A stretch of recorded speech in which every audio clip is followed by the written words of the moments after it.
ನಮಸ್ತೆ ವೀಕ್ಷಕರೇ, ಆರೋಗ್ಯ ರಹಸ್ಯ ವಿಶೇಷ ಕಾರ್ಯಕ್ರಮಕ್ಕೆ ಸ್ವಾಗತ. ನಾನು ತೇಜಸ್ವಿನಿ. ಮದುವೆ ಅಂದ ಮೇಲೆ ಸಂಭ್ರಮ ಸಡಗರ ಎಲ್ಲ ಇರುತ್ತೆ. ಬಂಧು ಬಾಂಧವರು, ಸ್ನೇಹಿತರು ಎಲ್ಲರೂ ಕೂಡ ಆಗಮಿಸಿ ವಧುವರರಿಗೆ ಆಶೀರ್ವಾದವನ್ನ ನೀಡುತ್ತಾರೆ. ಇನ್ನು ಮದುವೆಗೆ ಪ್ರಮುಖವಾಗಿ ಬೇಕಾಗಿರುವಂತದ್ದು ಲಗ್ನ ಪತ್ರಿಕೆ. ಲಗ್ನ ಪತ್ರಿಕೆಯನ್ನ ನಾವು ಮನೆಗೆ ತಂದಂತಹ ಸಂದರ್ಭದಲ್ಲಿ ಮೊದಲು ಅದಕ್ಕೆ ಅರಿಶಿಣವನ್ನ ಹಚ್ಚಿ ಅದಾದ ಬಳಿಕ ವಿಶೇಷವಾದಂತಹ ಪೂಜೆಯನ್ನ ಮಾಡಿ ಬೇರೆಯವರಿಗೆ ಲಗ್ನ ಪತ್ರಿಕೆಯನ್ನ ಹಂಚ್ತೀವಿ. ಆದ್ರೆ ಲಗ್ನ ಪತ್ರಿಕೆಗೆ ಅರಿಶಿಣವನ್ನ ಯಾಕೆ ಹಚ್ಚಬೇಕು ಅನ್ನೋದ್ರ ಬಗ್ಗೆ ಮಾತನಾಡ್ತಾ ಹೋಗೋಣ. ಇದ್ರ ಬಗ್ಗೆ ಹೆಚ್ಚಿನ ಮಾಹಿತಿಯನ್ನು ನೀಡಲು ನಮ್ಮ ಜೊತೆ ಇದ್ದಾರೆ ಶ್ರೀಮಾನ್ ಶ್ರೀ ಪುರುಷೋತ್ತಮ್ ದೇಶಿಕ್ ಗುರೂಜಿ. ಅವ್ರನ್ನ ಕಾರ್ಯಕ್ರಮಕ್ಕೆ ಬರ್ಮಾಡ್ಕೊಳ್ಳೋಣ. ನಮಸ್ಕಾರ ಗುರೂಜಿ, ಕಾರ್ಯಕ್ರಮಕ್ಕೆ ಸ್ವಾಗತ. ನಮಸ್ಕಾರ ಗುರೂಜಿ. ಲಗ್ನ ಪತ್ರಿಕೆಗೆ ಸಾಮಾನ್ಯವಾಗಿ ನಾವು ಅರಿಶಿಣವನ್ನ ಹಚ್ತಾ ಇರ್ತೀವಿ. ಯಾಕೆ ಅರಿಶಿಣ ಹಚ್ತೀವಿ? ಹರಿ ಓಂ ಶ್ರೀ ಗುರುಭ್ಯೋ ನಮಃ. ಇದು ಕೆಲವರು ನಗ್ತಾರೆ ಇವಾಗ. ಅಲ್ಲ, ಲಗ್ನ ಪತ್ರಿಕೆಗೆ ಅರಿಶಿನ ಹಚ್ಚೋದು ಅಂದ್ರೆ ಮದುವೆ ಅಂತ ಆಗ್ಲಿ ಒಳ್ಳೇದು ಅಂತ ಹಚ್ತೀವಿ. ಅದಕ್ಕೇನದು ಅಂತ ಎಷ್ಟೋ ಜನಕ್ಕೆ ಅನ್ಸತ್ತೆ. ಆದ್ರೆ ಆ ಲಗ್ನ ಪತ್ರಿಕೆ ಹಚ್ಚುವಂತ ಅರಿಶಿಣ ಜೀವನ ಪರ್ಯಂತ ಹೆಣ್ಣು ಗಂಡನ್ನ ಬದಲಾವಣೆ ಮಾಡ್ಕೊಳ್ತಕ್ಕಂಥ ಒಂದು ಸೂಕ್ಷ್ಮತೆ. ಏನು? ಹೆಣ್ಣು ಬದಲಾವಣೆ ಆಗ್ಬೇಕು, ಗಂಡು ಬದಲಾವಣೆ ಆಗ್ಬೇಕು. ಯಾವ್ದು ಬದಲಾವಣೆ ಆಗ್ಬೇಕು ಪ್ರಶ್ನೆ. ಹೆಣ್ಣು ಗಂಡು ಇಬ್ರು ಬದಲಾವಣೆ ಆಗಬೇಕು ಅಂತಕ್ಕಂಥದ್ದೇ ಆ ಅರಿಶಿಣ ಹಚ್ಚುವ ಸಂಕೇತ. ಯಾವ್ದದು ಅಂದ್ರೆ, ಮೊದಲೇ ಹೆಣ್ಣಿಗೆ ಹೇಳ್ಬೇಡ, ಶುಕ್ರವಾರ ಇರ್ತಕ್ಕಂಥ ವಿಷಯದಲ್ಲಿ ಹಠಮಾರಿತನ ಹೆಣ್ಣಿಗೆ ಬೇಕಾ? ಬೇಡ ಅಂತಾರೆ ಅಲ್ವಾ?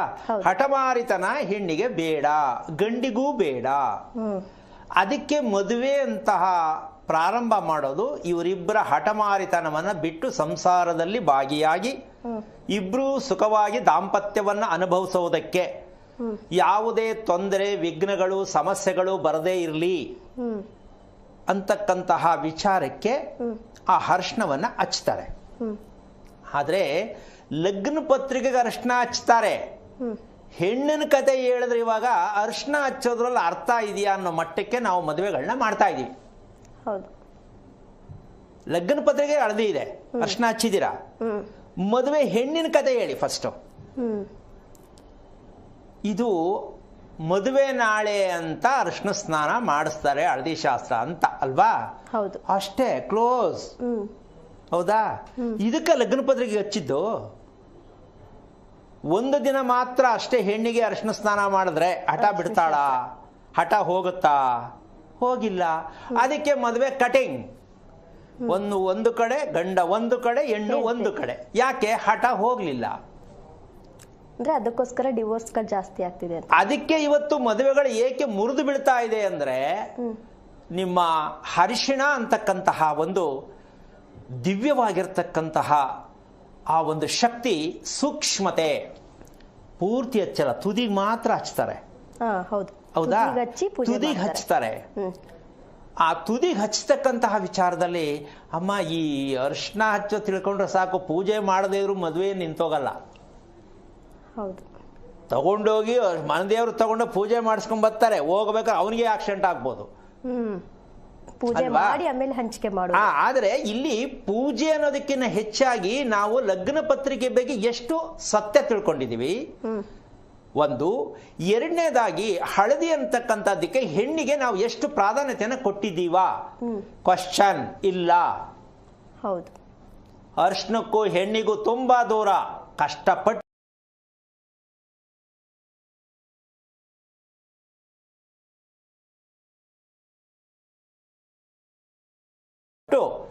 ಏನು ಅವತ್ತು ಹಿಡಿದು ಕೂರಿಸಿ ಈ ಸಂಕ್ರಾಂತಿ ಹಬ್ಬದಲ್ಲಿ ಎಲ್ಲೋ ಓಡಾಡ್ತಾ ಇರೋನ್ನ ಹಸುನೋ ಓರಿನೋ ಹಿಡ್ಕೊಂಡ್ಬಂದು ಆಗ ಮೂಗ್ದಾರ ಹಾಕ್ತಾರೆ ಹಬ್ಬಕ್ಕೊಂದಿನ. ಎಳ್ಕೊಂಡು ಬಂದು ಸಂಕ್ರಾಂತಿ ಹಬ್ಬದ ದಿನ ಅದಕ್ಕೆ ಮೂಗ್ದಾರ ಎಲ್ಲ ಹಾಕಿ ಹಗ್ಗ ಉರಿ ಎಲ್ಲ ಕಟ್ಟಿ ಎಲ್ಲ ಸಿಂಗಾರ ಮಾಡ್ತಾರೆ ಅವತ್ತೊಂದೇ ದಿನ. ಹಾಗೆ ಮದುವೆ ಮಾಡ್ತಾ ಇರ್ತಕ್ಕಂಥ ಹೆಣ್ಣು ಮಕ್ಕಳಿಗೆ ಒಂದೇ ದಿನ ಅರಿಶಿಣ ಶಾಸ್ತ್ರ. ಯಾಕದ ಅರಿಶಿಣ ಶಾಸ್ತ್ರ ಹೇಳ್ಕೊಟ್ಟಿಲ್ಲ. ಆ ಹೆಣ್ಣು ಕೇಳ್ತಾಳೆ, ಯಾಕೆ ಹಾಕೋಬೇಕು ಈ ಅರಿಶಿಣನ? ಇಲ್ಲ ಕಣವ, ಒಳ್ಳೇದು ಕಣವ, ನಾವೆಲ್ಲ ಹಂಗೆ ಮಾಡ್ಕೊಬಂದ, ನಮ್ಮ ಅಪ್ಪ ಹಾಕಿದ್ಲು, ನಮ್ಮ ಅವ್ವ ಹಾಕಿದ್ಲು, ನೀನು ಹಾಕವ ಅಷ್ಟೇ. ಆದ್ರೆ ಈ ಅರಿಶಿಣ ಶಾಸ್ತ್ರ ಹೆಣ್ಣಿಗೆ ಏನೆಲ್ಲ ಕೆಲಸ ಮಾಡುತ್ತೆ, ಹೆಣ್ಣನ್ನ ಎಷ್ಟು ಪರಿವರ್ತನೆ ಮಾಡುತ್ತೆ, ಈ ಸತ್ಯನ ಮದುವೆಯಾಗೋ ಹೆಣ್ಣು ಮಕ್ಕಳು ನಿಜವಾಗ್ಲೂ ಹೇಳ್ಕೊಡ್ತಾ ಇದ್ದಾರಾ? ನಿನ್ ಪ್ರಶ್ನೆ ಏನಾರು ಸಾಧ್ಯ ಇದೆಯೇನಮ್ಮ? ಇಲ್ಲ. ಅರಿಶಿಣವನ್ನ ಹೆಣ್ಣು ಏನಕ್ಕೆ ಬಳಸಬೇಕು? ಇದನ್ನ ಹೇಳ್ಕೊಡ್ತಕ್ಕಂತಹ ವಾಟಿಕೆ ನಮ್ಮಲ್ಲಿ ಇದೆಯಾ? ಈ ರಹಸ್ಯಕ್ಕೆ ಕಾರಣಕರ್ತನಾಗಿರ್ತಕ್ಕಂತಹ ಶ್ರೀಮನ್ನಾರಾಯಣನ ಪಾದ ಕಮಲಗಳಿಗೆ ಕೋಟಿ ಕೋಟಿ ನಮನಗಳ ಅರ್ಪಣೆಯನ್ನು ಮಾಡಿ ಇವತ್ತು ಒಂದು ವಿಷಯ ಹೇಳ್ಕೋಬೇಕು. ಏನು? ಈ ಜ್ಯೇಷ್ಠಲಕ್ಷ್ಮಿ ಮಹಾಲಕ್ಷ್ಮಿ ಇವರಿಬ್ಬರು ಅಕ್ಕ ತಂಗಿಯರು. ಜ್ಯೇಷ್ಠಲಕ್ಷ್ಮಿ ಮಹಾಲಕ್ಷ್ಮಿ ಇಬ್ಬರು ಸಹೋದರಿಯರು. ಇವರಿಬ್ಬರು ಒಂದ್ಸಲ ಪ್ರಶ್ನೆ ಹಾಕೋತಾರೆ, ನೀನ್ ಸರಿನಾ ನಾನ್ ಸರಿನಾ? ಒಂದು, ನೀನೆಲ್ಲಿರ್ಬೇಕು ನಾನೆಲ್ಲಿರ್ಬೇಕು? ನೋಡಮ್ಮ, ಅಲ್ಲೇ ಸಮಸ್ಯೆ ಶುರು ಆಯ್ತು ಅಕ್ಕ ತಂಗಿರಿಗೆ. ನೀನೆಲ್ಲಿರ್ಬೇಕು ನಾನೆಲ್ಲಿರ್ಬೇಕು ಇದ್ರೆ ಚೆನ್ನಾಗಿರುತ್ತೆ. ನೀನೇನು ನಾನೇನು ತಿಳ್ಕೋಬೇಕು. ಸೊ ವಾದ ವಿವಾದ ಶುರು ಆಯ್ತು. ಇದಕ್ಕೆ ಮಹಾಲಕ್ಷ್ಮಿ ಸೀದಾ ಹೋಗಿ ಸಮುದ್ರದಲ್ಲಿ ಹೋಗಿ ಸೇರ್ಕೊಂಡ್ಬಿಡ್ತಾಳೆ. ಮಹಾಲಕ್ಷ್ಮಿ ಹೇಳಲ್ಲ ಮಾಡಲ್ಲ, ಸುಮ್ಮನೆ ಹೋಗ್ತಾ ಸೇರ್ಕೊಂಡ್ಬಿಡ್ತಾಳೆ. ಆಗ ಜ್ಯೇಷ್ಠ ಲಕ್ಷ್ಮಿ ಯಾರೇ ಎಲ್ಲಿ ಹೋದು ನನ್ನ ತಂಗಿ ಅಂತ ಕೇಳಿದಾಗ ಅಲ್ಲಿ ಸಮಸ್ಯೆ ಉದ್ಭವ ಆಗತ್ತೆ. ಅಯ್ಯೋ ನೀನ್ ನೀರೊಳಗಡೆ ಇರ್ಬೇಡ ಬಾ ಅಂದ್ರೆ ಅಲ್ಲಿ ದುರಂತ ಶುರು ಆಯ್ತು. ಇದಕ್ಕೆ ಅರ್ಥ, ಎಲ್ಲಿ ಬೇಜಾರಾಗತ್ತೆ, ಕೋಪ ಬರುತ್ತೆ, ಹಠ ಇರತ್ತೆ, ಅಲ್ಲಿ ಜ್ಯೇಷ್ಠ ಲಕ್ಷ್ಮಿ ವಾಸ ಮಾಡ್ತಾರಂತೆ. ಜ್ಯೇಷ್ಠ ಲಕ್ಷ್ಮಿ ಯಾರ ಮನೆಯಲ್ಲಿ ವಾದ ವಿವಾದ ನಡೆಯುತ್ತೆ, ಊಟ ಮಾಡು ಈಗಲೇ ಯಾಕೆ ಮಾಡ್ಬೇಕು, ಮಲ್ಕೋ ಇಷ್ಟೊತ್ತಿಗೆ ಯಾಕೆ ಮಲ್ಕೋಬೇಕು, ಮದುವೆ ಮಾಡ್ಕೋ ಯಾಕೆ ಮಾಡ್ಕೋಬೇಕು, ಈ ವಾದ ವಿವಾದ ಅರಚಾಟ ಕಿರುಚಾಟ ಯಾವ ಮನೆಯಲ್ಲಿ ನಡೆಯುತ್ತೋ, ಉದ್ದಟತನ ಎಲ್ಲ ಯಾರ ಮನೆಯಲ್ಲಿ ಏನು ಬೇಕಾದ್ರೆ ಆಗ್ಬೋದು, ನೀನ್ ಹೇಳಿದಾಗ ನಾನು ಕೇಳಲ್ಲ, ಈ ರೀತಿ ಘರ್ಷಣೆಗಳು ಯಾವ ಮನೆಯಲ್ಲಿ ನಡೆಯುತ್ತೋ ಅಲ್ಲಿ ಜ್ಯೇಷ್ಠ ಲಕ್ಷ್ಮಿ ಸದಾ ವಿಜೃಂಭಿಸ್ತಾಳಂತೆ. ನಮಗೆ ಬೇಕಿರೋದು ಯಾರು? ಮಹಾಲಕ್ಷ್ಮಿ. ಈಗ ಅಲ್ಲಿ ವಾಸ ಮಾಡ್ತಿರೋದು ಯಾರು? ಜ್ಯೇಷ್ಠ ಲಕ್ಷ್ಮಿ. ನಾವು ವಾಸ ಮಾಡುವ ಅಂತ ಹೇಳಿಲ್ವಲ್ಲ ಸ್ವಾಮಿ ಅಂತ ಕೇಳಿದ್ರೆ ನೀವು ತಿಳ್ಕೋಬೇಕು, ಮನೆಯಲ್ಲಿ ಯಾವಾಗ ಹೆಣ್ಣಾಗ್ಲಿ ಗಂಡಾಗ್ಲಿ ಅಪ್ಪ ಆಗ್ಲಿ ಅಮ್ಮ ಆಗ್ಲಿ ವಾದ ವಿವಾದವನ್ನ ಶುರು ಮಾಡಿ ಘರ್ಷಣೆ ಶುರು ಮಾಡ್ಕೋತಾರೆ. ಊಟ ಮಾಡಕ್ಕೆ, ಮಲ್ಕೊಳಕ್ಕೆ, ಪೂಜೆ ಮಾಡಕ್ಕೆ, ದೇವಸ್ಥಾನಕ್ಕೆ ಹೋಗಕ್ಕೆ, ಹೆಣ್ಣಿಗೆ ಮದುವೆ ಮಾಡಕ್ಕೆ, ಯಾವುದೇ ವಿಷಯಕ್ಕೆ ಗಂಡ ಹೆಂಡತಿ ಕಿತ್ತಾಡ್ತಾ ಇರ್ತಾರೆ. ಮಕ್ಕಳು ನೋಡ್ತಿರ್ತಾರೆ, ಯಾಕೆ ಹಿಂಗೆ ಆಡ್ತಾರೆ ಇವರು? ಹೌದು, ಯಾಕೆಂದ್ರೆ ಮಕ್ಳು ಅವ್ರಿಗೆ ಹೇಳಕ್ಕಾಗಲ್ಲ, ಅವ್ರ ಜಗಳ ನಿಲ್ಸಲ್ಲ, ಇವ್ರು ಅದನ್ನ ಕಣ್ಣಲ್ಲಿ ನೋಡಕ್ಕಾಗಲ್ಲ. ಎಷ್ಟು ಮನೆಗಳಲ್ಲಿ ಇದು ನಡೆಯುತ್ತೆ, ಸುಮಾರು ಮನೆಗಳಲ್ಲಿ ಅಲ್ವಾ? ಮತ್ತೆ ಮದುವೆ ಅಂತ ಮಾಡ್ಕೊಂಡು ಶಾಸ್ತ್ರಬದ್ಧವಾಗಿ ಮದುವೆ ಮಾಡ್ಕೊಂಡು ಈ ರಂಪ ರಾಮಾಯಣ ಅನುಭವಿಸಕ ಮದುವೆ ಮಾಡ್ಕೊಂಡಿದ್ದು ಅಂತ ಹೆಣ್ಣು ಗಂಡು ಇಬ್ರು ಸೇರಿಸ್ಬೈತಾರೆ. ನಮ್ಮ ಅಪ್ಪ ಅವನಿಗೆ ಬುದ್ಧಿ ಇಲ್ಲ ಅಂತ ಕಟ್ಬಿಟ್ರು. ಹೌದಾ? ಅಂದ್ರೆ ಇದು ಘರ್ಷಣೆ ಮುಂದುವರಿತಾನೆ ಹೋಗುತ್ತೆ, ನಿಲ್ಲಲ್ಲ. ಕಾರಣ, ಜ್ಯೇಷ್ಠ ಲಕ್ಷ್ಮಿಯನ್ನ ನಿಮ್ಮ ಮನೆಯಲ್ಲಿ ಕೂರಿಸ್ಕೊಂಡಿದ್ದೀರಾ, ಮಣೆ ಹಾಕಿ. ನೀವ್ ಯಾರು ಕೂರಿಸ್ಕೊಂಡು ಪೂಜೆ ಮಾಡಿದ್ರಿ? ಇವತ್ತು ಶುಕ್ರವಾರ ಮಹಾಲಕ್ಷ್ಮಿ ಪೂಜೆ ಮಾಡಿದೆ. ಆದ್ರೆ ಮಾಡದ 10 ನಿಮಿಷಕ್ಕೆ ಅಳು ಬರ್ಬೋದು, ನಿಮ್ ಕಣ್ಣಲ್ಲಿ ಜಗಳ ಆಗ್ಬೋದು, ಏನೇ ಒಂದು ಮನೇಲಿ ಸಮಸ್ಯೆ ನಡೀಬೋದು. ಬೆಳಗಿಂದ ಪೂಜೆ ಮಾಡಿದೆ, ಇದಕ್ಕ ತಾಯಿ ಇಷ್ಟೆಲ್ಲ ಮಾಡಿ ನನಗೆ ಈ ಹಿಂಸೆ ಆಯ್ತಲ್ಲ ಅಂತ ಮನೆಯಲ್ಲಿ ಹೆಣ್ಣು ಕಣ್ಣೀರು ಹಾಕಬಹುದು. ಇದೇ ಜ್ಯೇಷ್ಠ ಲಕ್ಷ್ಮಿ ಮನೇಲಿ ಇರ್ತಕ್ಕಂಥದ್ದು ಇದಾಳೆ ಅಂತ ನೀವು ತೀರ್ಮಾನ ಮಾಡ್ಕೊಂಡ್ಬಿಡ್ಬೇಕು. ಈ ಜ್ಯೇಷ್ಠ ಲಕ್ಷ್ಮಿ ಯಾಕೆ ನಮ್ಮಲ್ಲಿರ್ಬೇಕು, ನಾವೇನ್ ಕರೆದಿಲ್ವಲ್ಲ ಅಂತ ನಿಮ್ ಪ್ರಶ್ನೆ ಆಗತ್ತೆ. ಅದಕ್ಕೆ ಇವತ್ತು ಉತ್ತರವನ್ನು ತಿಳ್ಕೋಬೇಕಾಗತ್ತೆ. ಯಾಕೆ ಅಂತಂದ್ರೆ ವಿಷಯ ಇಷ್ಟೇ, ಹೆಣ್ಣಿಗೆ ಮಾಡಬೇಕಾಗಿರ್ತಕ್ಕಂತಹ ಒಂದು ಮದುವೆ ಶುಭ ಕಾರ್ಯ ಮಾಡ್ತಕ್ಕಂತಹ ಒಂದು ಲೆಕ್ಕಾಚಾರಲ್ಲಿ ವ್ಯಕ್ತಿ ಹೆಣ್ಣಾಗ್ಲಿ ಗಂಡಾಗ್ಲಿ ಹುಟ್ಟುವ ಮಗು ಸ್ಥೂಲದಲ್ಲಿ ಹುಟ್ಟಿರುತ್ತೆ. ಸ್ಥೂಲತೆ, ಸೂಕ್ಷ್ಮತೆ. ದೇಹದಲ್ಲಿ 3 ರೀತಿ ಇರುತ್ತೆ, ಸ್ಥೂಲ, ಸೂಕ್ಷ್ಮ, ಕಾರಣ. ಈ 3 ರೀತಿಯ ದೇಹ ಇರುತ್ತೆ. ಆದ್ರೆ ನಾವು ಒಂದು ದೇಹ ಅಂತ ಅನ್ಕೊಂಡಿದೀವಿ. ಇನ್ನೆರಡು ರಾಕ್ಷಸರೆಲ್ಲವ್ರೆ ಅಂತ ನಮ್ಗಿನ್ನೂ ಗೊತ್ತಿಲ್ಲ. ನಮ್ಮಲ್ಲೇ 2 ರಾಕ್ಷಸರಿದ್ದಾರೆ, ಅವ್ರದ್ದು ಗೊತ್ತಿಲ್ಲ, ಅವ್ರ ನೀಚ ತೆಗಿಯೋದು ಗೊತ್ತಿಲ್ಲ, ಅವ್ರು ಸರ್ ಮಾಡೋದು ಗೊತ್ತಿಲ್ಲ.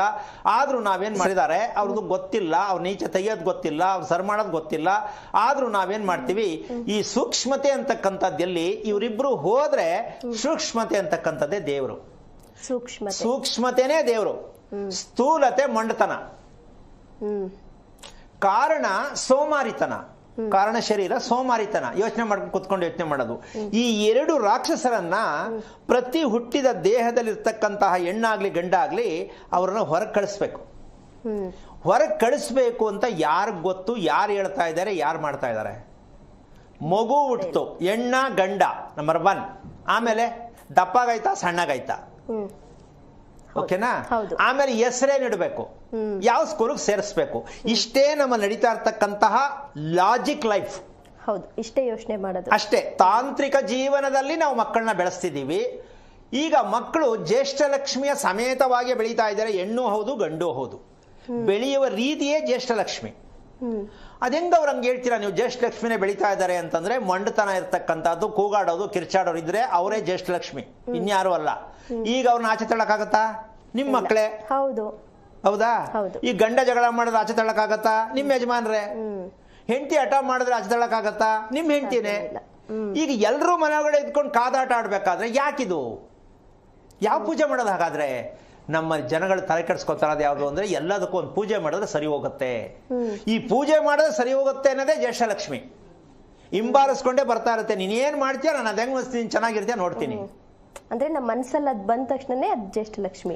ನೀನ್ ಏನ್ ರಿಪೇರಿ ಮಾಡ್ಕೊಳಕ್ ಹೋಗ್ತೀಯಾ, ಇದು ಮಾಡೋದು ಸರಿ ಹೋಗುತ್ತೆ, ಅದು ಮಾಡೋದು ಸರಿ ಹೋಗುತ್ತೆ, ಯಂತ್ರ ಕಟ್ಟಿದ್ರೆ ಸರಿ ಹೋಗುತ್ತೆ, ಕೈಗೆ ಡಾಲರ್ ಹಾಕ್ಸಿದ್ರೆ ಸರಿ ಹೋಗುತ್ತೆ, ಕತ್ತಿಗೆ ಅಥವಾ ಏನೋ ಒಂದು ಅರಳುಂಗ್ರ ಹಾಕ್ಸಿದ್ರು ಇರುತ್ತಲ್ಲ, ರಾಶಿ ಬಲ ಅದು ಇದು ಕೇಳಾಕ್ತಾರಲ್ಲ, ಈ ತರ ಎಲ್ಲ ಪ್ಯಾಚ್ ಹಾಕೊಂಡು ಹೋದ್ರೆ ಇನ್ನು ಜ್ಯೇಷ್ಠ ಲಕ್ಷ್ಮಿಗೆ ಒಳ್ಳೆ ಬಲವಾಗಿ ಕುತ್ಕೋತಾಳ ಮನೆಯಲ್ಲಿ.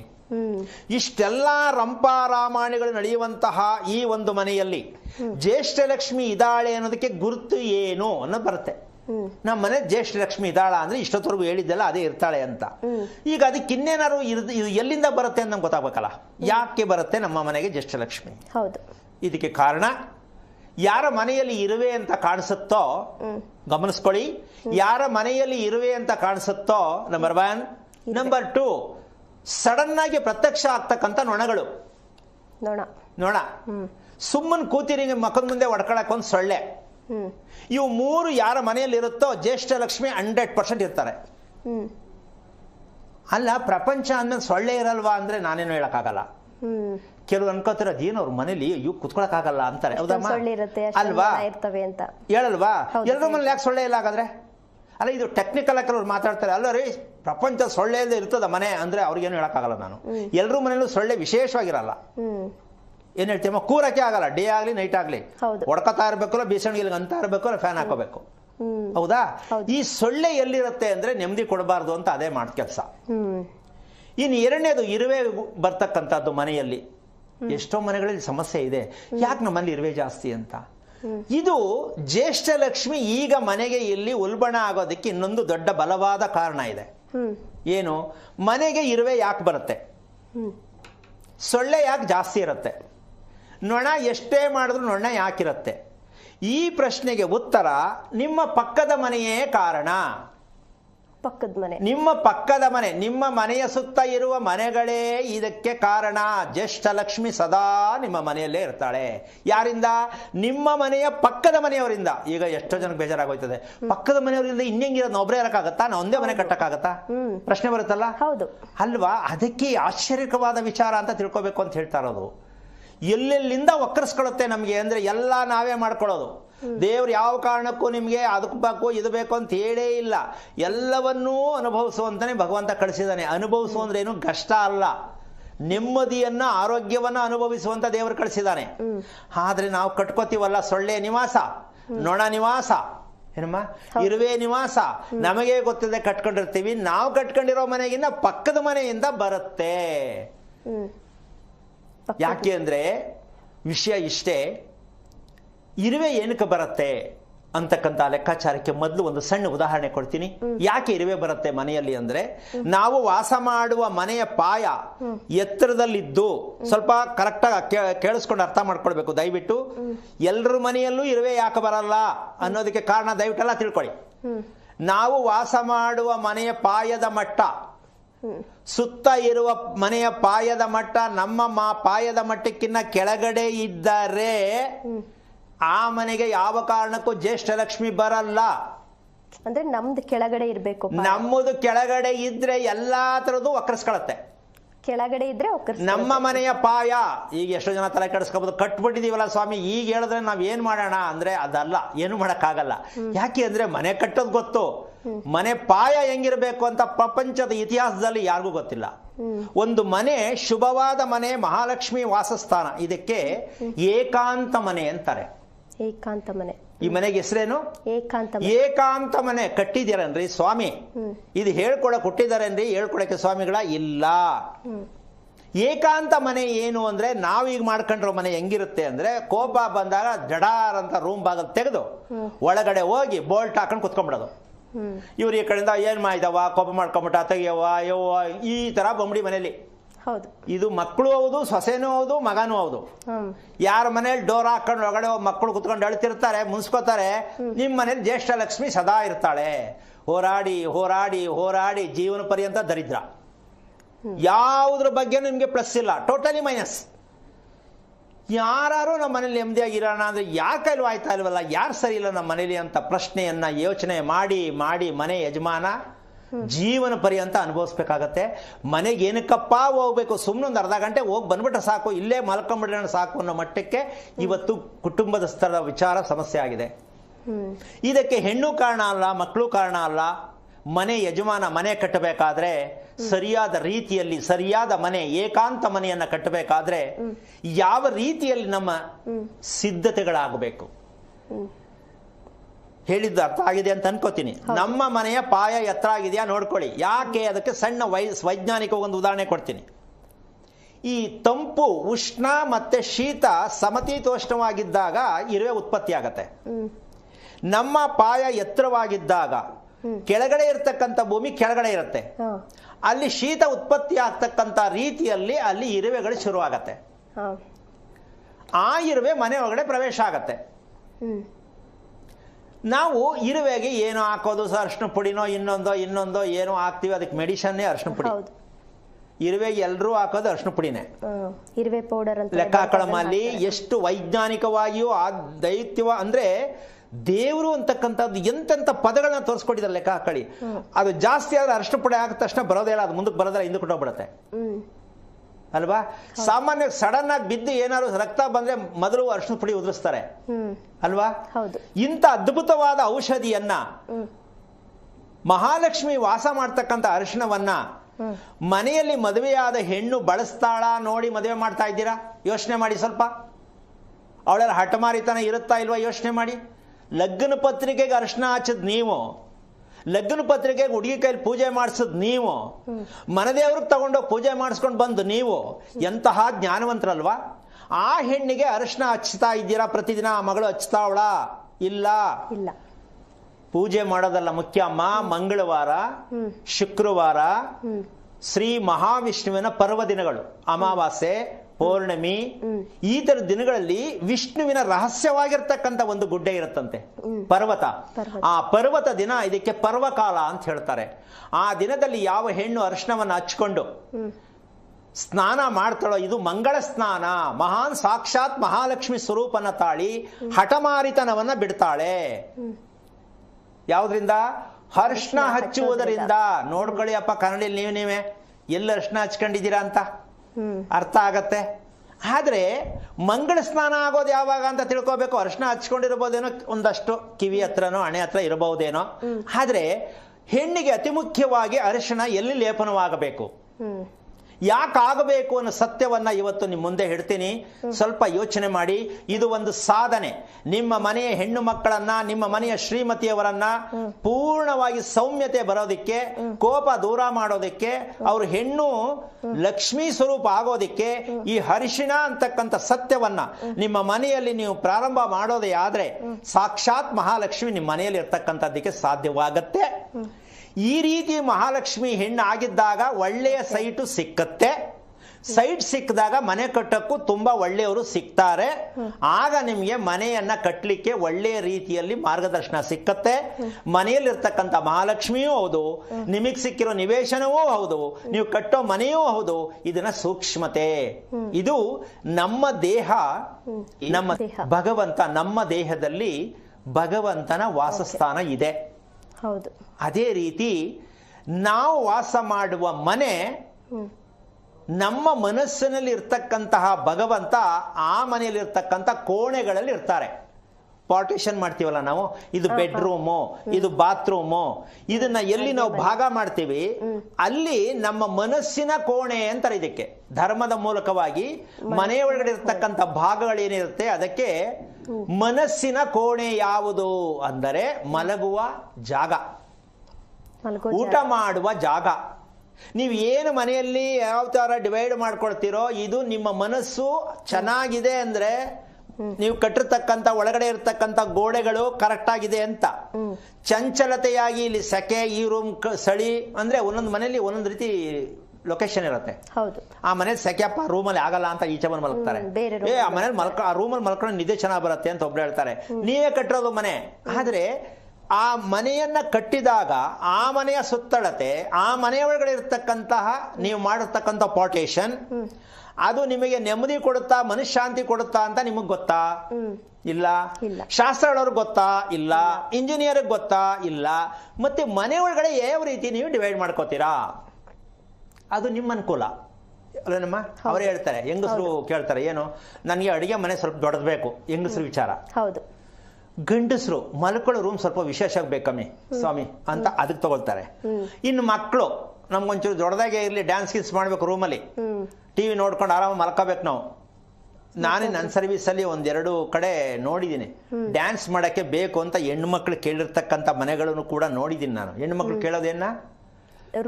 ರೂಮು. ಯಾವ ರೂಮು? ಡ್ಯಾನ್ಸ್ ಮಾಡೋ ರೂಮು, ಡ್ಯಾನ್ಸಿಂಗ್ ರೂಮ್. ಸುತ್ತ ಕನ್ನಡಿ ಇರಬೇಕು. ಹಿಂಗಿರ್ಬೇಕು, ಸುತ್ತ ಮಿರರ್ ಇರಬೇಕು. ಡ್ಯಾನ್ಸ್ ಮಾಡೋದು ನಮಗೆ ಕಾಣಿಸ್ತಾ. ನಾವು ಡ್ಯಾನ್ಸ್ ಮಾಡಬೇಕು. ಫಸ್ಟ್ ನೀವು ನಿಮ್ಮ ಗುರುಗಳು ಬಂದ್ರೆ ಹೇಳ್ಬಿಟ್ಟು ಮೊದಲು ನನ್ಗೆ ಅದ್ರ ರೂಮ್ ರೆಡಿ ಮಾಡಿಸ್ಕೊಡಿ ಅಂತ ಹೇಳೋ ಅಪ್ಪ ಅಮ್ಮನು ನನ್ನ ಹತ್ರ ಕಾಂಟ್ಯಾಕ್ಟ್ ಅಲ್ಲಿ ಇದ್ದಾರೆ ಈಗಲೂ. ಆಮೇಲೆ ಹಾಲ್ ಚೆನ್ನಾಗಿರ್ಬೇಕು ಅಂತಾನೆ ಅಲ್ಲ ಹೇಳ್ತೀನಿ. ಈ ರೀತಿ ಹುಚ್ಚುಚ್ಚಾಗಿ ಮನೆಗಳನ್ನ ನಾವು ಮಾಡ್ಕೊಂಡ್ಬಿಟ್ಟು ಜ್ಯೇಷ್ಠ ಲಕ್ಷ್ಮಿ ಅಲ್ಲ ನಮ್ಗೆ ಮಹಾಲಕ್ಷ್ಮಿ ಮನೇಲಿರ್ಬೇಕು ಅಂತ ಪೂಜೆ ಮಾಡೋದ್ರಿಂದ ಎಷ್ಟರ ಮಟ್ಟಕ್ಕೆ ಮಹಾಲಕ್ಷ್ಮಿ ಮನೇಲಿ ಕೂರಿಸ್ಕೊಳಕ್ಕಾಗತ್ತೆ ಅಂತಕ್ಕಂತಹ ವಿಚಾರಕ್ಕೆ ಹೆಣ್ಣಿಗೆ ಹಠಮಾರಿತನ ಏನಕ್ಕೆ ಬರುತ್ತೆ ಅನ್ನೋದು ಉತ್ತರ ಬೇಕು. ಅಲ್ವಾ? ಬೇಕು ಅಂತ ಯಾವ ಹೆಣ್ಣು ಹಠಮಾರಿತನ ಮಾಡಲ್ಲ ಅಲ್ವಾ? ಈ ಹಠಮಾರಿತನ ಏನಕ್ಕೆ ಬೇಕು ಅನ್ನೋ ಲೆಕ್ಕಾಚಾರಕ್ಕೆ ಮದುವೆಗಳು ಯಾಕೆ ಸಡನ್ ಆಗಿ ಕಟ್ ಆಗತ್ತೆ ಅನ್ನೋದಕ್ಕೆ ಎರಡಕ್ಕೂ ಒಂದೇ ಉತ್ತರ. ಇವತ್ತಿನ ಒಂದು ಫ್ಯಾನ್ಸಿ ರೋಗ ಇದೆ. ಇವತ್ತಿನ ಒಂದು ಫ್ಯಾನ್ಸಿ ರೋಗ ಗೊತ್ತಾ ನಿನಗೆ? ಹೇಳಕ್ಕಾಗಲ್ಲ. ಸಣ್ಣ ಆಗಿರ್ಬೇಕು, ದಪ್ಪ ಆಗಬಾರ್ದು ಅಂತ ಊಟ ಕಮ್ಮಿ ಮಾಡೋದು, ಡಯಟ್ ಮಾಡೋದು. ಡಯಟ್. ನಾನು ದಪ್ಪ ಆಗಬಾರ್ದು ಅಂತ ಊಟ ಕಮ್ಮಿ ಮಾಡೋದು. ಅಮ್ಮ ಇವ್ರನ್ನಂತೂ ಜೀವನ ಪರ್ಯಂತ ಭಗವಂತನೇ ಬಂದ್ರು ಸರಿ ಮಾಡಕ್ಕಾಗಲ್ಲ. ಯಾರು ಊಟ ತುಂಬಾ ಕಮ್ಮಿ ಮಾಡ್ತಾರೆ, ಯಾರು ಹೊಟ್ಟೆ ತುಂಬಾ ತಿಂತಾರೆ, ಅವ್ರಿಗೆ ಹೆಣ್ಮಕ್ಳು ಅಂತ ಹೇಳಂಗಿಲ್ಲ. ಹೊಟ್ಟೆ ತುಂಬಾ ತಿನ್ನೋ ಹೆಣ್ಮಕ್ಳು ಅವ್ರ ಹೆಣ್ಮಕ್ಳು ಅಂತ ಹೇಳಂಗಿಲ್ಲ. ಅವ್ರು ಯಾರು ಹೊಡಿತಾರೋ ಯಾರಿಗೆ ಬೈತಾರೋ ಗೊತ್ತಿಲ್ಲ, ಅವ್ರು ಏನ್ ತೀರ್ಮಾನ ಹತ್ರ ಗೊತ್ತಿಲ್ಲ. ಹೆಣ್ಣು ಹೊಟ್ಟೆ ತುಂಬಾ ಊಟ ಮಾಡುವ ಹಾಗಿಲ್ಲ. ಯಾಕೆ ಮಾಡಬಾರ್ದು ಅಂತ ವಿಚಾರವನ್ನ ಹೇಳೋಣ. ಎಲ್ಲ ಒಂದೇ ದಿನ ಹೇಳಲಿಕ್ಕಾಗಲ್ಲ, ವಿಷಯ ಸಂದರ್ಭ ಬಂದಾಗ ಹೇಳೋಣ. ಹೆಣ್ಣು ಊಟ ಹೇಗಿರ್ಬೇಕು? ಸಮತೋಲನವಾದ ಊಟ ಆಗ್ಬೇಕು. ಕಮ್ಮಿ ಊಟ ದಪ್ಪ ಆಯ್ತೀನಿ ಅಂತ ಹೇಳಂಗಿಲ್ಲ. ವಯಸ್ಸಿಗನುಸಾರವಾಗಿ ತಿನ್ಬೇಕು. ಚೆನ್ನಾಗೈತೆ ಅನ್ಬಿಟ್ಟು ಜಾಸ್ತಿ ಹೊಟ್ಟೆ ತುಂಬಾ ತಿನ್ಬಿಡೋದು ತಿನ್ನಂಗಿಲ್ಲ. ಈ ಎರಡು ಏನಾಗತ್ತೆ ಅಂದ್ರೆ ಹೆಣ್ಣಿನ ಮನಸ್ಸಿಗಿನ್ನ ಹೆಚ್ಚಾಗಿ ಇಂದ್ರಿಯಗಳನ್ನ ಫುಲ್ಲು ವಿಕೋಪಕ್ಕೆ ತಗೊಂಡೋಗ್ಬಿಡುತ್ತೆ. ಯಾವ್ದನ್ನ? ಇಂದ್ರಿಯಗಳು. ಏನು ಅಂದ್ರೆ ಕೈ ಏನೋ ಕೇಳುತ್ತೆ, ಕಾಲೇನೋ ಕೇಳುತ್ತೆ, ಕಣ್ಣೇನೋ ಕೇಳುತ್ತೆ, ಕಿವಿ ಏನೋ ಕೇಳುತ್ತೆ. ಅವ್ರಿಗೆ ಅರ್ಥ ಆದವ್ರಿಗೆ ಅರ್ಥ ಆಗತ್ತೆ ಇದು ಯಾಕೆ ಹೇಳ್ತಾ ಇದ್ದೀನಿ ಅಂತ. ಏನಮ್ಮ? ಏನೇನೋ ಬೇಕು ಅನ್ಸತ್ತೆ. ಈಗ ಮನಸ್ಸು ಅಲ್ಲೋಲ ಕಲ್ಲೋಲ ಆಗ್ಬಿಡುತ್ತೆ. ಇಂದ್ರಿಯಗಳನ್ನ ಗೆಲ್ಲುವ ಶಕ್ತಿ ಮನಸ್ಸಿಗೂ ಆಗಲ್ಲ. ನಾವು ಮಾಡುವ ಊಟ, ಆಹಾರದ ಗುಣ, ಯಾವ ರೀತಿ ಆಹಾರವನ್ನು ತಗೊಳ್ತೀವಿ, ಎಷ್ಟು ಪ್ರಕಾರವಾಗಿರ್ತಕ್ಕಂಥ ಹಿತವಾದ ಮಿತವಾದ ಆಹಾರವನ್ನು ತಗೊಳ್ತೀವಿ, ಅದರಲ್ಲಿ ನಿಮ್ಮ ಗುಣ ಸಾತ್ವಿಕ ಗುಣ. ಆವಾಗ ನೀವು ಸಾಕ್ಷಾತ್ ಮಹಾಲಕ್ಷ್ಮಿ ಸ್ವರೂಪನ್ನ ತಾಳ್ತೀರಾ. ಕೋಪ ಇರಲ್ಲ, ಬೇಜಾರಿರಲ್ಲ, ಸುಸ್ತಿರಲ್ಲ, ಟೈಮ್ ಸರಿ ನಿದ್ದೆ ಬರುತ್ತೆ. ಇವರೇ ಸಾಕ್ಷಾತ್ ಮಹಾಲಕ್ಷ್ಮಿ. ಈಗ ಪೂಜೆ ಮಾಡಿ ಸರ್ ಮಾಡಕ್ಕಾಗತ್ತಾ? ಇದನ್ನ ಇಲ್ಲ ಮಾಡ್ತೀರಾ. ಅದೆಷ್ಟು ಪೂಜೆ ಮಾಡಿ ಎಷ್ಟು ವರ್ಷಗಳಿಂದ ಪೂಜೆ ಮಾಡ್ತಾ ಇದ್ದೀರಾ. ಒಳ್ಳೇದಾಗಿದೆ ಅಂತ ಇಲ್ಲ, ಅಳೋದಂತೂ ತಪ್ಪೇ ಇಲ್ಲ. ಹಾಗಿದ್ದ ಮೇಲೆ ನಾವು ಹೋಗ್ತಾ ಇರ್ತಕ್ಕಂಥ ದಾರಿ ಎಷ್ಟರ ಮಟ್ಟಕ್ಕೆ ಸರಿ, ಸ್ವಲ್ಪ ಯೋಚನೆ ಮಾಡಿ. ಪೂಜೆಯಿಂದ ಜೀವನದಲ್ಲಿ ನಾವು ಸರಿ ಮಾಡ್ಕೋಬೇಕಾ? ನಾವು ನಮ್ಮ ದೇಹವನ್ನ ಹೇಗೆ ಸರಿಪಡಿಸ್ಕೋಬೇಕು ಅಂತಕ್ಕಂಥದ್ದು ಭಗವಂತ ನಮ್ಮ ದೇಹದಲ್ಲಿ ಇದ್ದಾನೆ, ಆತ್ಮ ಅನ್ನೋದೊಂದಿದೆ ಅಂತ ಗೊತ್ತು. ಅಂದ ಮೇಲೆ ನೀವು ನಿಮ್ಮ ದೇಹದಲ್ಲಿರ್ತಕ್ಕಂಥ ದೇವರನ್ನ ನೀವು ಏನು ಮಾಡ್ತಾ ಇದ್ದೀರಾ? ನೀವು ಕೊಡುವ ಊಟನೇ ಆ ಆತ್ಮಕ್ಕೆ ನೈವೇದ್ಯ. ಏನು ನೈವೇದ್ಯ? ನಾವು ದೇವಸ್ಥಾನಕ್ಕೆ ತಗೊಂಡೋದಾಗ ಮಾತ್ರ ನೈವೇದ್ಯ ಪ್ರಸಾದ ಅನ್ನೋದು. ನಮ್ಮ ದೇಹಕ್ಕೆ ಕೊಡ್ತಕ್ಕಂಥ ಊಟ ಮಾತ್ರ ಅನ್ನ ಹಾಕು, ಊಟ ಹಾಕು. ಏನಮ್ಮ? ಎಷ್ಟು ಕೇವಲವಾಗಿ ಬಳಸ್ತಾ ಇದೀವಿ ಲೆಕ್ಕ ಹಾಕೊಳ್ಳಿ. ಇದರಿಂದ ಮಾತಿನಲ್ಲಿ ಸ್ಪಷ್ಟತೆ ಬರಲ್ಲ, ಸೌಮ್ಯತೆ ಇರಲ್ಲ, ತುಂಬಾ ಕೋಪ ಆವೇಶ ಎಲ್ಲ ಬರುತ್ತೆ ಅನ್ನೋದಕ್ಕೆ ಕಾರಣ ಈ ಅರಿಶಿಣ ಅಂತಕ್ಕಂಥ ದಿವ್ಯವಾದ ಔಷಧಿಯನ್ನ ಹೆಣ್ಣು ಮಕ್ಕಳಿಗೆ ನೀವು ಪ್ರಾರಂಭ ಮಾಡಿಸೋದೇ ಆದ್ರೆ ಏನು ಮಾಡೋಕ್ಕಾಗಲ್ಲ. ಕಾಲೇಜು ಕಾನ್ವೆಂಟಲ್ಲೆಲ್ಲ ಇದಕ್ಕೆ ನಿಷೇಧ ಅಂತ ಅನ್ಕೊಂಡು ಇವರೇ ಎದುರ್ಕೋತಾರೆ. ಅವ್ರು ಹೇಳಲ್ಲ, ಇವರೇ ಹೆದರ್ಕೋತಾರೆ. ಸ್ವಾಮಿ ಆ ಕಾನ್ವೆಂಟ್ ಅಲ್ಲಿ ಅವೆಲ್ಲ ಒಪ್ಪಲ್ಲ. ಆದ್ರೆ ನಾಳೆ ನಿಮ್ಮ ಮಗಳ ಭವಿಷ್ಯ ಹಾಳಾಗೋದ್ರೆ ಕಾನ್ವೆಂಟ್ ಅಲ್ಲಿ ಬಂದು ಯಾರು ಸರ್ ಮಾಡಲ್ಲ. ಹೌದು, ಯೋಚನೆ ಮಾಡ್ಬೇಕಲ್ಲ. ನೀವು ಸರ್ ಮಾಡಕ್ಕಾಗಲ್ಲ ಅಂದ ಮೇಲೆ ಮಕ್ಕಳಿಗೆ ವಿದ್ಯಾ ಕೊಡ್ತಾ ಇದ್ದೀರಾ ಅಂದ್ರೆ ಏನ್ ಅರ್ಥ? ಅರ್ಧ ಆಫ್ ಮಾಡ್ಬಿಟ್ಟಿದ್ದೀರಾ ಮಕ್ಕಳನ್ನ, ಇನ್ನು ಅರ್ಧ ಉಳಿಸಿದ್ದೀರಾ, ತಗೊಂಡೋಗಿ ಮದುವೆ ಅಂತ ತಗೊಂಡೋಗಿ ತಳ್ಳಿಬಿಡ್ತೀರಾ ಅಗ್ನಿ ಪರ್ವತಕ್ಕೆ. ಅದು ಬೆಂದು ಬೆಂದು ಸುಣ್ಣ ಆಗಿ ಜೀವನದಲ್ಲಿ ಬೇಡಪ್ಪ ಅನ್ನೋ ಮಟ್ಟಕ್ಕೆ ಹೆಣ್ಣು ಹೋಗ್ತಾ ಇದೆ. ಇದು ನಮ್ಮ ಭೂಮಿ, ಭಾರತ ಭೂಮಿ ಇದನ್ನು ಸಹಿಸಲ್ಲ. ಯಾವ ಹೆಣ್ಣು ನೋವು ಕೊಡ್ತಾಳೆ, ಯಾವ ಹೆಣ್ಣು ದುಃಖ ಪಡ್ತಾಳೆ, ಆ ಮನೆ ನಾಶ ಆಗತ್ತೆ. ಈ ಶಾಪ ಪ್ರತಿದಿನ ಮನೆಯಲ್ಲಿ ಎಲ್ಲಿ ನಡೆಯುತ್ತೆ ಕದನ ಕಾರ್ಪಣ್ಯಗಳು ಜಗಳಗಳು, ಆ ಮನೆ ಯಾವ ಕಾರಣಕ್ಕೂ ಊರ್ಜಿತ ಆಗಲ್ಲ. ಅದು ಜ್ಯೇಷ್ಠ ಲಕ್ಷ್ಮಿ ಆಗೇ ಇರ್ತಾಳೆ.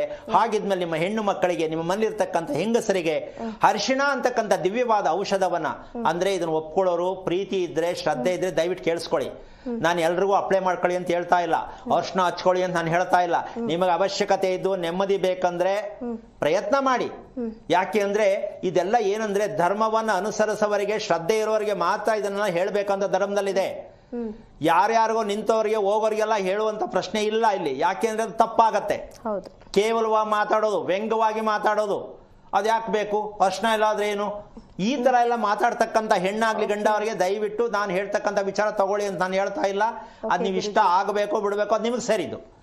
ಯಾಕೆ ಈ ಮಾತು ಹೇಳ್ತಾ ಇದ್ದೀನಿ ಅಂದ್ರೆ, ಭಗವಂತನಲ್ಲಿ ಇರ್ತಕ್ಕಂತಹ ಸೂಕ್ಷ್ಮತೆಯನ್ನ ನೀವು ಕಂಡಿಡ್ಕೋಬೇಕಂದ್ರೆ, ಭಗವಂತ ನಿಮ್ಮ ದೇವಸ್ಥಾನದಲ್ಲಿ ಇರ್ತಕ್ಕಂಥ ದೇವ್ರ ಶಿಲೆ ಎಷ್ಟಿದೆ ಅಷ್ಟರಲ್ಲಿ ದೇವ್ರು ಇರಲ್ಲ. ಅದು ಒಂದು ಸೂಕ್ಷ್ಮತೆ. ನಾವು ತಿಳ್ಕೊಂಡಿದೀವಿ ದೇವ್ರ ಕೈ ನೋಡಿ ಹೆಂಗದೆ, ದೇವ್ರ ಕಾಲ್ ನೋಡಿ ಹೆಂಗದೆ ಅಂತಿದ್ದೀವಿ. ನಮ್ ಕಾಲ್ ನೋಡ್ಕೊಂಡಿಲ್ಲ, ನಮ್ ಕೈ ನೋಡ್ಕೊಂಡಿಲ್ಲ. ಹೌದು ಗುರುಜಿ, ಒಬ್ರು ಕಾಲರ್ ರೆಡಿ ಇದ್ದಾರೆ, ಮಾತನಾಡ್ತಾ ಹೋಗೋಣ. ಹಲೋ, ನಮಸ್ತೆ. ತಮ್ಮ ಹೆಸರು, ಎಲ್ಲಿಂದ ಕರೆ ಮಾಡಿದ್ದೀರಾ? ನಮ್ಮ ಹೆಸರು ಶ್ರಾವಣಿ ಮೇಡಮ್, ಕೈನರೆಯಿಂದ ಕಾಲ್ ಮಾಡ್ತಾ ಇದ್ದೀನಿ. ಓಕೆ, ಯಾರ ಬಗ್ಗೆ ಕೇಳಬೇಕಿತ್ತು? ನಮ್ಮ ಮನೆಯವ್ರ ಬಗ್ಗೆ ಕಾಲ್ ಮಾತಾಡೋಣ. ಓಕೆ, ಗುರುಜಿ ಇದ್ದಾರೆ, ಮಾತನಾಡಿ. ಹಲೋ, ಹರಿ ಓಂ ಗುರುಜಿ. ನಾರಾಯಣ. ಹೇಳಮ್ಮ, ಯಜಮಾನ್ರು ಏನ್ ಮಾಡ್ತಾರೆ, ಏನ್ ಹೆಸರು, ಏನ್ ನಕ್ಷತ್ರ? ನಮ್ಮ ಯಜಮಾನ್ರ ಹೆಸರು ಶ್ರೀನಿವಾಸ್. ನಕ್ಷತ್ರ ಜ್ಯೇಷ್ಠ ನಕ್ಷತ್ರ ಗುರುಜಿ. ನೀನು ಲಕ್ಷ್ಮಿನಾ? ಹಾ ಹೌದು ಗುರುಜಿ. ನೀನ್ ಲಕ್ಷ್ಮಿ, ಅವ್ರು ನಾರಾಯಣ. ಹೌದು ಗುರುಜಿ. ಅಲ್ಲ, ಖುಷಿ ಆಯ್ತಾ ಬೇಜಾರಾಯ್ತಾ? ಖುಷಿ ಆಯ್ತು ಗುರುಜಿ. ಹೋಗಿ ಲಕ್ಷ್ಮೀನಾರಾಯಣ ತರ ಇದ್ದೀರಾ ಇಲ್ವಾ? ಇದೀವಿ ಗುರುಜಿ. ಫೈನ್. ಹಾಗಿದ್ಮೇಲೆ ಏನ್ ಬೇಕಾಗಿತ್ತಮ್ಮ? ನಮ್ದು ಮನೆ ಚೇಂಜ್ ಮಾಡೋಣ ಅಂತ ಒಂದು 3-4 ವರ್ಷದಿಂದ ಟ್ರೈ ಮಾಡ್ತಾ ಇದ್ವಿ ಗುರುಜಿ, ಆಗ್ತಾ ಇಲ್ಲ. ಯಾಕೆ ಚೇಂಜ್ ಮಾಡೋದು? ಅಂದ್ರೆ ಏನ್ ಕಟ್ಟಿರೋ ಮನೆನಾ ಏನು? ಕಟ್ಟಿರೋದ್ ಮನೆನೇ. ಈಗ ಪ್ರೆಸೆಂಟ್ ಇಲ್ಲಿ ಇದೀವಿ ಗುರುಜಿ. ಮನೆಯಲ್ಲಿ ಶಾಂತಿನೇ ಇರಲ್ಲ. ಅದಕ್ಕೆ ಚೇಂಜ್ ಮಾಡಿದ್ರೆ ಸರಿ, ಚೇಂಜ್ ಮಾಡಿದ್ರೆ ಶಾಂತಿ ಸಿಗುತ್ತೆ ಅಂತ ನಂಬಿಕೆನಾ? ಅಂತ ಅನ್ಕೊಂತ ಇದೀವಿ ಗುರುಜಿ. ಸಾಧ್ಯನೇ ಇಲ್ಲಮ್ಮ, ಸಾಧ್ಯನೇ ಇಲ್ಲ. ನೀವು ಅಮೆರಿಕಕ್ಕೆ ಹೋದ್ರೂ ಆಗಲ್ಲ. ಹೌದಾ ಗುರುಜಿ? ಅರ್ಧ ಎಕರೆ ತಗೊಂಡು ಒಂದೇ ಮನೆ ಕಟ್ಸಿದ್ರು ಆಗಲ್ಲ. ಯಾಕೆ ಅಂತ ಕೇಳು. ಸುಮ್ನೆ ಹೌದಾ ಅಂತ ಸುಮ್ನೆ ಇದೆಯಲ್ಲ. ಅದೇ ಯಾಕೆ ಗುರುಜಿ? ನಿಮ್ಮ ಯಜಮಾನ ನಕ್ಷತ್ರ ಯಾವುದು? ಜ್ಯೇಷ್ಠ ನಕ್ಷತ್ರ. ಅಷ್ಟೇ. ಎಲ್ಲೋ ಪಕ್ಕದಲ್ಲಿ ಚೌಡಿ ಗಿಡಿ ತರ ಒಂದು ವಾರ್ಪಾಕಿ ಅಂತ ಇರ್ತದೆ ಗೊತ್ತಾ, ಅಲ್ಲಿ ಹೋಗಿ ಸೇರ್ಕೋಬೇಕಷ್ಟೇ ಹೊರತು ಒಳ್ಳೆ ಮನೆ ಕಟ್ಕೊಂಡು ಚೆನ್ನಾಗಿರ್ತೀನಿ ಅಂದ್ರೆ ಮನೆ ಕಟ್ಟೋದು ಮೊದಲನೇ ಅಪರಾಧ. ಜ್ಯೇಷ್ಠ ನಕ್ಷತ್ರದವರು ಅಂದ್ರೆ ಪ್ರತಿಯೊಂದು ನಕ್ಷತ್ರದಲ್ಲೂ ತನ್ನದೇ ಆದ ವಿಭಿನ್ನತೆ ಇರುತ್ತೆ. ದಯವಿಟ್ಟು ತಪ್ಪಾಗಿ ತಿಳ್ಕೊಬೇಡಿ, ಹೇಳ್ತಾ ಇದ್ದೀನಿ. ಜ್ಯೇಷ್ಠ ನಕ್ಷತ್ರ, ಶತಭಿಷ ನಕ್ಷತ್ರ, ವಿಶಾಖ ನಕ್ಷತ್ರ, ಮೂಲ ನಕ್ಷತ್ರದವರು ದಯವಿಟ್ಟು ಅಶ್ವಿನಿ ನಕ್ಷತ್ರ ಮನೆಯನ್ನ ಕಟ್ಟಕ್ ಹೋಗಬೇಡಿ. ಕಟ್ಟಿದ್ರಿ ಅಂದ್ರೆ ಜೈಲಲ್ಲಿರೋದಕ್ಕಿನ್ನ ಸಮಸ್ಯೆ ಇರುತ್ತೆ. ಜೈಲು ಎಷ್ಟೋ ವಾಸಿ, ಒಳ್ಳೆ ಟೈಮ್ ಸರಿ ಬೆಲ್ ಹೊಡೆದ್ಬಿಟ್ಟು ಊಟನಾರು ಕೊಡ್ತಾರೆ. ನಿಮ್ಗೆ ಅದು ಸಿಕ್ಕಲ್ಲ ಮನೆಯಲ್ಲಿ ಕಟ್ಟಿದ್ರೆ. ಜೈಲಲ್ಲಿ ಕರೆಕ್ಟ್ ಟೈಮ್ ಊಟ ಕೊಡ್ತಾರೆ ಕಣಮ್ಮ. ಹೌದು, ಸ್ಪೆಷಲ್ ಊಟಗಳು ಕೊಡ್ತಾರೆ. ಅಯ್ಯೋ ಅಯ್ಯೋ ಟೆಸ್ಟ್ ಮಾಡಿಕೊಡ್ತಾರೆ. ಎಂತ ಅದ್ಭುತ ರೀ. ಹೆಸರು ಜೈಲ್ ಅಷ್ಟೇ. ಆದ್ರೆ ಈ ನಕ್ಷತ್ರ ಇರೋರು ಮನೆಯಲ್ಲಿ ನಿಮ್ಮ ಮಗಳೋ ಗಂಡನೋ ಹೆಂಡತಿನೋ ಯಾರು ಇದ್ರೆ, ಕುಟುಂಬದಲ್ಲಿ ಯಾರ ಮನೆಯಲ್ಲಿ ಜ್ಯೇಷ್ಠ ನಕ್ಷತ್ರ, ವಿಶಾಖ ನಕ್ಷತ್ರ,